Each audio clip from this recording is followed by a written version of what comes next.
नमस्कार. भगवद्गीता भावार्थ या मालिकेमध्ये आपले स्वागत आहे. आज आपण यामध्ये अध्याय 16 मधील श्लोक 4 ते 8 पाहणार आहोत. श्लोक 4 पाहूया. दंभो दर्भिमानश्च क्रोध पारुषमेव च अज्ञानं चाविजातस्य पार्थ संपदमासुरीं. दंभ म्हणजे अहंकार, दर्प म्हणजे उर्मटपणा, पारुष्यम म्हणजे कठोरपणा. हे पार्था, दंभ, उर्मटपणा, अभिमान आणि अज्ञान हे आसुरी प्रकृतीत जन्मलेल्या लोकांचे गुण आहेत. पहा, या श्लोकात नरकामध्ये जाण्याच्या राजमार्गाचे वर्णन करण्यात आले आहे. या लोकांना धार्मिकतेचा व विकासाचा देखावा करण्याची इच्छा असते. त्यांना पात्रतेचा आणि संपत्तीचा सदैव अभिमान असतो. इतरांनी आपली पूजा करावी, मान सन्मान द्यावा अशी त्यांची इच्छा असते. वस्तुतः ते मान देण्यायोग्य नसतातच. साध्या गोष्टीवरून ते क्रोधित होतात, कठोरपणे बोलतात, आपल्या लहरीसाठी काहीही करतात. या लोकांनी मातेच्या उदरात असल्यापासून आसुरी गुण धारण केलेले असतात. जसे ते वाढत जातात, मनुष्य शरीर जीव वाढत जातो, तसे हे सारे अशुभ गुण ते प्रकट करतात. आता श्लोक 5 पाहूया. दैवी संपद विमोक्षाय निबंधाय सुरीमता मा शुचा संपदम दैवीमभिजातोसि पांडवा. विमोक्षाय म्हणजे मोक्षदायक, निबंधाय म्हणजे बंधनकारक. दैवी गुण मोक्षदायक असतात, तर आसुरी गुण बंधनकारक असतात. हे पांडवा, तू चिंता करू नकोस, कारण तू दैवी गुणांसह जन्मला आहेस. श्रीकृष्णांनी अर्जुनाला हे सांगून प्रोत्साहन दिले आहे. त्याने युद्धात भाग घेणे हे आसुरी नाही. तो युद्ध करावे की नाही या द्विधा मनस्थितीत होता. तो खोटी प्रतिष्ठा, क्रोध, कठोरपणाच्या आहारी गेला नव्हता. आता क्षत्रियांनी शत्रूवर बाण सोडावे ही गोष्ट दैवी समजली जाते. यासाठी अर्जुनाला विलाप करण्याचे कोणतेही कारण नाही, कारण तो क्षत्रिय आहे आणि त्यांनी शत्रूवर वार करायला ही गरजच असते. वर्णाश्रम धर्माच्या तत्वांचे पालन करणारी कोणतीही दैवी प्रकृतीमध्ये स्थित असते.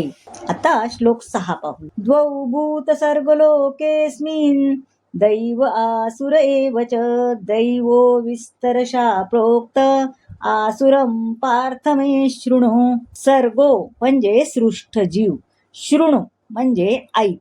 हे पार्थ, या जगतामध्ये दैवी आणि आसुरी असे 2 प्रकारचे जीव आहेत. मी पूर्वीच तुला दैवी गुणाचे विस्तारपूर्वक वर्णन सांगितले आहे. आता माझ्याकडून आसुरी गुणांचे वर्णन तू ऐक. जे लोक दैवी गुणांसह जन्माला आले आहेत ते संयमित जगतात, अर्थात ते गुरु, साधू आणि शास्त्र यांच्या आदेशानुसार आचरण करतात.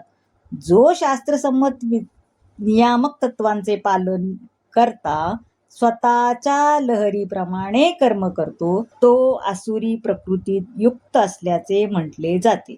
आता शास्त्रसंमत नियमांचे पालन करणे हीच एकमेव कसोटी आहे. देव आणि दानव दोघांचाही प्रजापतीपासून जन्म झाला. यातील फरक हाच आहे की एक वर्ग वेदसंमत आदेशांचे पालन करतो, तर दुसरा करीत नाही. आता श्लोक 7 पाहूया. प्रवृत्तींच निवृत्तींच जनान विदुरासुरा न शौचन्नपि चाचारो न सत्यम तेषु विद्यते. निवृत्तीम म्हणजे अयोग्यपणे कर्म न करणे. विद्यते म्हणजे असते. आसुरी प्रवृत्तीचे लोक काय करावे आणि काय करू नये हे जाणत नाहीत. शुचिर्भूतपणा, सदाचार तसेच सत्यही त्यांच्यामध्ये आढळत नाही. आता प्रत्येक मानव समाजात शास्त्रसंमत विधिविधाने आहेत आणि त्यांचे पालन केले पाहिजे. आसुरांना शास्त्रातील नियमांचे ज्ञान नसते, त्यांच्याकडे ओढाही नसतो, त्यांना श्रद्धाही नसते आणि इच्छाही नसते. आसुरांमध्ये अंतर्बाह्य शुची नसते. मनुष्याने आपले शरीर स्नान, दंतधवन इत्यादी करून शुचिर्भूत ठेवले पाहिजे असुरांना शुद्धीकरता असणाऱ्या नियमांचे पालन करण्यात मुळीच रुची नसते. त्यामुळे त्यांची सामाजिक स्थिती ही दयनीय आहे. आता श्लोक 8 पाहूया. असत्यं प्रतिष्ठं ते जगदाहुरनीश्वरम् अपरस्परं संभूतं किमन्यत् कामहेतुकम्. अप्रतिष्ठम म्हणजे निराधार, अनिश्वरम म्हणजे ईश्वरा वाचून, अपरस्पर म्हणजे कारणारहित, कामहेतुकम म्हणजे केवळ कामापुढे. भगवान म्हणतात की हे जगत असत्य व निराधार आहे आणि परमेश्वर नावाचा कोणीही याचे नियंत्रण करीत नाही. त्यांचे म्हणणे आहे की केवळ मैथुनाच्या इच्छेमुळेच हे जग निर्माण झाले आहे आणि कामाखेरीज अन्य कोणतेही कारण नाही. असुरांचा निष्कर्ष आहे की जगत म्हणजे केवळ एक भ्रम किंवा आभास आहे. जड आणि चेतना यामध्ये ते मुळीच भेद मानत नाही. परमात्म्याच्या अस्तित्वाचाही स्वीकार करत नाही. त्यांच्या मतानुसार सर्व काही शून्य आहे.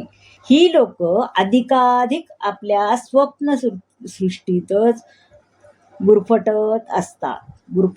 जातात.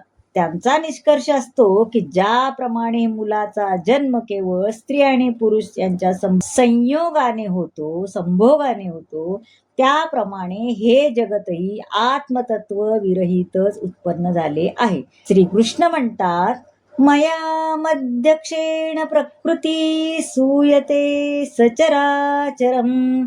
म्हणजे माझ्या अध्यक्षतेखाली संपूर्ण सृष्टी कार्य करत आहे. प्रत्येक असुरींचा एक सिद्धांत असतो.